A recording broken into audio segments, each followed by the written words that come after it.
At the beginning of The Social Network, a true story about the rise of Facebook and Mark Zuckerberg's life, Mark Zuckerberg's just straight up a jerk. If you've watched this movie, you know exactly the destruction that this man has caused. He made a website where he took pictures of all the girls in Harvard from MySpace, as well as all the girls in Stanford. And I think Yale too, but maybe I'm reaching. But still, there was something wrong with this guy. And he's had a wife for about 12 years now. So it's safe to say that he's not like that anymore. Don't forget to subscribe. I don't have that many. And leave a like if you're feeling romantical. And right into the video. A lot of romance movies or stories tend to come under the idealized version of romance. That if I was the British Prime Minister, then I would go to war with the United States to be with you. You can find romance in almost all media. It's kind of crazy because they really romanticize the idea of romance. The entire genre is literally where the term comes from. If most romance movies provide an unrealistic depiction of romance, then what is a realistic depiction of romance? That back in the day, at least 200 years ago, people did not like romantic love because it made people make bad choices. So that's number one, make bad choices. Romance thrives in settings of comfort because if you're fighting for your life, there's not really that much time to be oogling on someone. Usually if you got married, it would be financially beneficial for you to do it. In the CGI version of Beowulf, that is exactly what happens. Beowulf comes to get revenge on Grendel's mother, who just attacked them, and then he pulls up and she looks like this. But this was not love, it was more of a infatuation. This was a bad decision because the entire fate of his village, his city, depended on him. Grendel and his mother are very powerful monsters. This is like a old English story. It's a classic. This is like old English text. Except this is not how it went at all. How it was supposed to go is I kill Grendel, I kill Grendel's mother, I fight a dragon, I die. In Infinity War, Peter Quill literally lets the world end because Thanos killed Gamora. He messed up the foolproof plan that he made in the name of love. And if that's righteous or not is up to you to decide. Nah, it was stupid. And even back in the day, a lot of cultures had these practices where they would cut off the people's balls. Usually the son's balls, if they ran off and then they found them, because remember, their son is their future. The fate of their survival is in their hands, is in his balls. But romance comes into play even in places where it does not belong. We're not robots. Even if it does, quote-unquote, not belong, whatever that means, love always finds a way to creep up. Romance is a luxury, straight up. In almost all media, there's always some trace of it. And sometimes it straight up does not belong. Okay, so romance is a very fragile subject.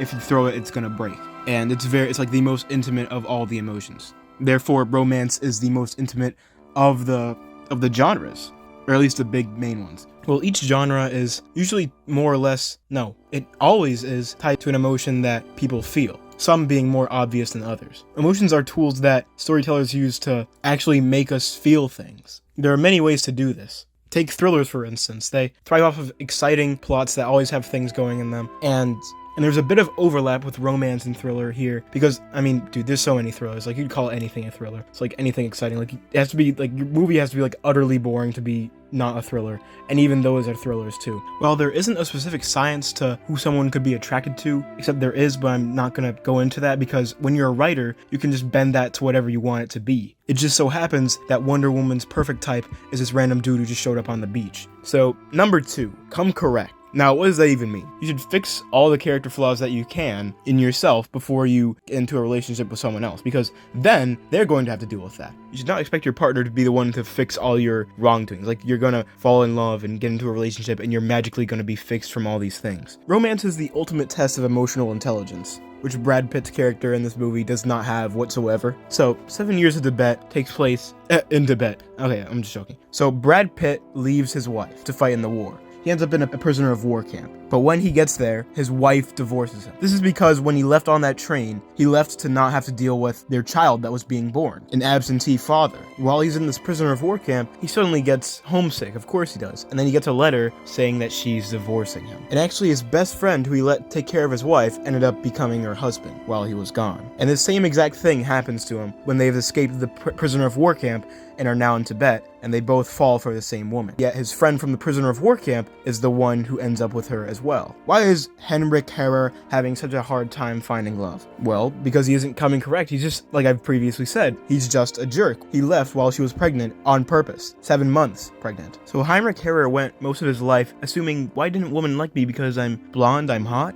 But that wasn't the reason. It was because he was just a jerk. So the third Karate Kid movie is the best one, but it's realistic and good in the way that, you always see the happy ever after thing happen and then it fades to black. But it actually sheds light on what happens after it fades to black, That's when the real relationship starts, It doesn't really end when they get married. It really starts after they get married. The entire Spy Kids series happens after their parents get married. It actually happened because their parents got married. I'm talking about Spy Kids now.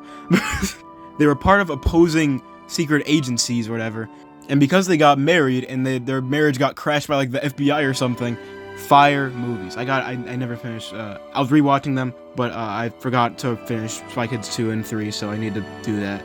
It just reminded me of that. I need to do that, yeah. So now that we've finalized our list, or gotten at least close to it, characters can either follow these rules, show us how it's done, or show us not how it's done, in or not in a relationship. And I could just keep on, we've only gone through 3 or 2, I don't remember, or 4 at this point, and I could just keep on listing these off. I think the best romance thing ever is The Great Gatsby, and it's not even close. People still talk about it. I don't really be watching that many romance movies, bro. And the one that checks off all these marks and more is The Great Gatsby. I didn't read the book. For reference, I watched the 1974 The Great Gatsby, not the 2013 one with Leonardo DiCaprio. Before watching, I looked it up, and I heard that this one was the best one. There's 5 different versions of The Great Gatsby film, and I heard that this was the best one. And it did feel like the best one, because I went downstairs one day, and I saw my mom watching the Leonardo DiCaprio one from 2013. The only scene I saw was Leonardo DiCaprio driving into this woman, and then she gets run over, and then she flies into the air in this really bad CGI scene. And I can't tell if I'm making that up or not, but no, that definitely happened. Yeah, so this version's better, and I watched it, and it most definitely is the best one. Okay, moving on. The Great Gatsby is pretty much commended, is remembered so much in literature and all that stuff. It's like every author's dream that to such a broad concept as romance and be able to explore it as thoroughly as it does in here. The questions like, what if someone lives happily ever after? But what if someone gets cheated on? What if someone gets killed? What if there's a love triangle going on? And all these things happen in The Great Gatsby. And all these questions are answered simultaneously. And it's the intricate weaving of how the characters are built up and made, how the characters are, that makes it so good. That makes it hit all the targets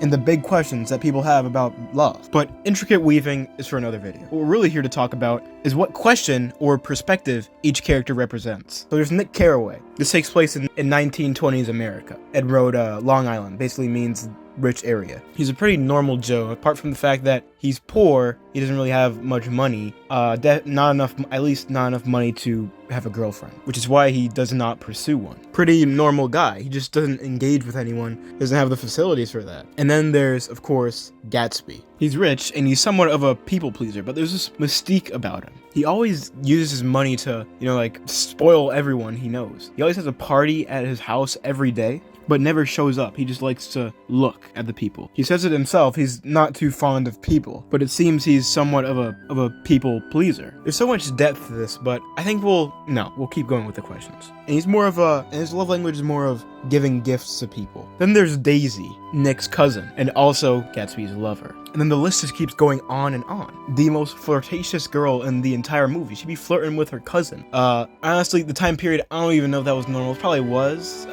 with some people. Cough, cough, Edgar Allan Poe.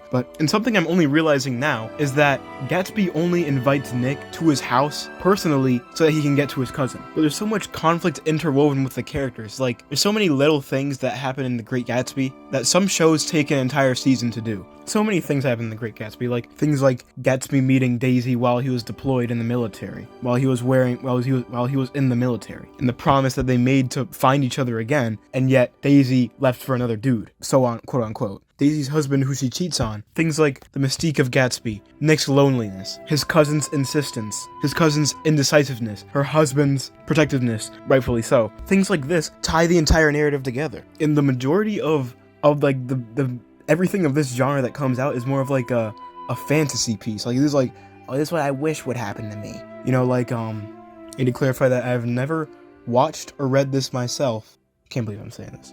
The cultural impact of 50 Shades of Grey is disgusting. There was...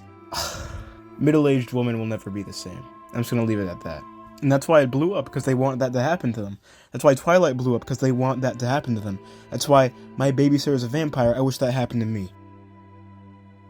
Like and subscribe if you liked it. And I have no words.